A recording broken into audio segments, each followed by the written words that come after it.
માતા કી, ભારત માતા કી. આમ તો સાહેબ જસદણના આંગણે સોનાનો સૂરજ ઉગ્યો ને એવી વાત છે.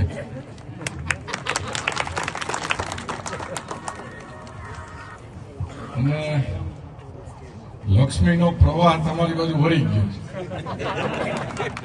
એટલે સાહેબ વિધિવત મારો એક વાંધો છે કે મહેરબાની પછાત વિસ્તાર કહેતા છો તમે જો બધે પાણી પેલા પોગાડી દીધું અને હવે સાહેબ પાછા બીજા વિભાગમાં આવ્યો છે. એટલે હાવ ગુજરાતી તમારું બધાનું હાલી ગયું.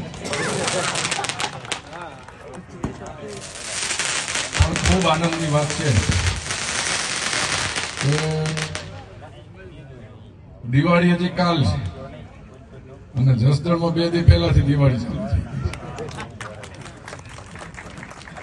અને તમારું પ્રતિનિધિત્વ ઓર મજબૂત થાય એના બધાના આભારી તમે બધા છો.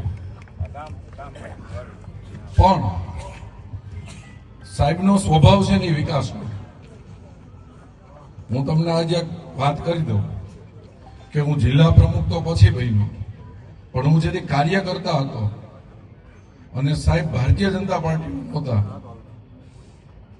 તેથી હું દિલ્હીનું એક સરસ કામ એની પાસે કરાઈ આવ્યો હતો. અને વિકાસ છે ને એનો સ્વભાવ છે. ઈ જયારે કોઈને કામ કોઈ એની પાસે લઈને જાય ત્યારે ઈ ક્યારેય એવું કહેવા ન થાકતા હું ક્યાં પાર્ટી છો. અને તમે બધા હૃદય ઉપર હાથ મૂકજો. આટલા બધા વડીલો બેઠા છે કે જસદણ અને વિછિયાની નદીઓમાં પાણી આવે આપણે કોઈ વિચાર્યું હતું? સોગંદ ખાઈને કહેજો હો, વિચાર્યું હતું? એકમાત્ર આભારી આપણે કહી શકાય. આ વાત હું એટલા માટે કરું છું કે જ્યારે આપણો સૂરજ સોળે કળાએ ખીલેલો હોય ને, તમે એક ઘટનાની યાદ કરો કે સતયુગમાં રામચંદ્ર ભગવાન જયારે યજ્ઞ કરતા ને ત્યારે ઋષિમુનિઓ યજ્ઞ કરવા બેહતા ત્યારે રામચંદ્ર ભગવાન અને લક્ષ્મણજીએ ધ્યાન રાખવું પડતું કે હવનમાં હાડકા નાખવા રાક્ષસો આવતા હતા. સાંભળ્યું છે આપણે?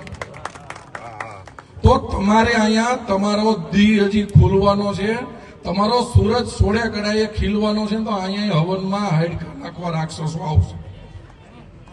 આવે હવે એને ભગાડવાનું કામ રામ અને લક્ષ્મણનું સાહેબનું નથી, કોનું છે? તમારું બધાયનું છે. તો બહારથી કોઈ લુખા આવે ને આપણા વિસ્તારમાં ત્યારે એને કહેવાનું કે અમે અહીંયા અમારા વિસ્તારનો વિકાસ કરવા ભેગા થયા છે. ત્યારે સાહેબને ગામમાં કહેવા ન આવવાનું હોય કે ભાઈ ધ્યાન રાખજો. આપણે ત્યાં તો એવો રિવાજ હતો કે આપણે ત્યાં ઢોકરા બનાવ્યા હોય કે આપણે ત્યાં ગાય કે ભેં વિહાણી હોય ને બરી દેવા બીજા ત્યાં જાય ને તો એ નાના છોકરાઓ પડાપડી કરતા. શું કામ?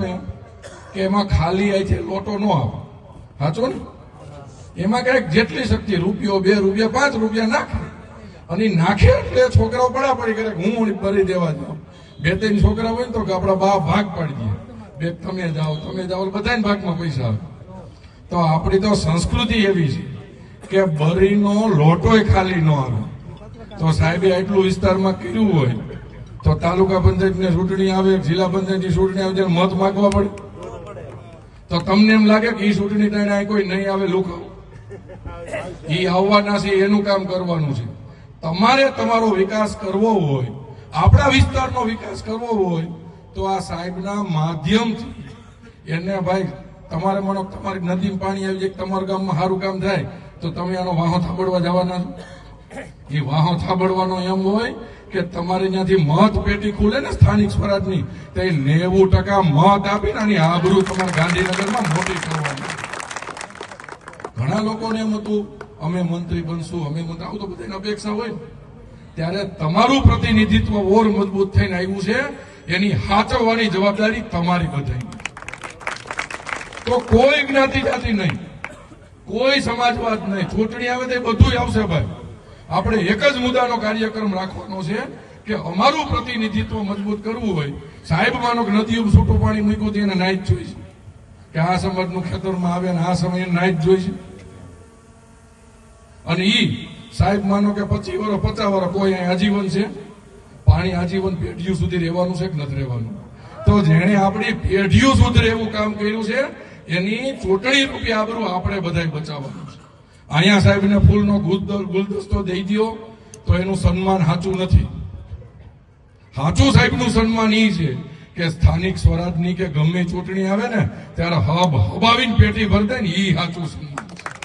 તો આપણે બધા સાથે મળી હમણાં જે સ્થાનિક સ્વરાજની ચૂંટણી આવે છે એમાં ખભે ખભો મિલાવી આપણા વિસ્તારનો વિકાસ યાદ રાખી ગુજરાતના મુખ્યમંત્રી, ગુજરાતના ઉપમુખ્યમંત્રી હર્ષભાઈ સંઘવી અને મોદી સાહેબ અને અમિતભાઈને મજબૂત કરવા માટે આપણો વિસ્તાર મજબૂત થાય એવી અપેક્ષા. ભારત માતા કી જય, વંદે માતરમ.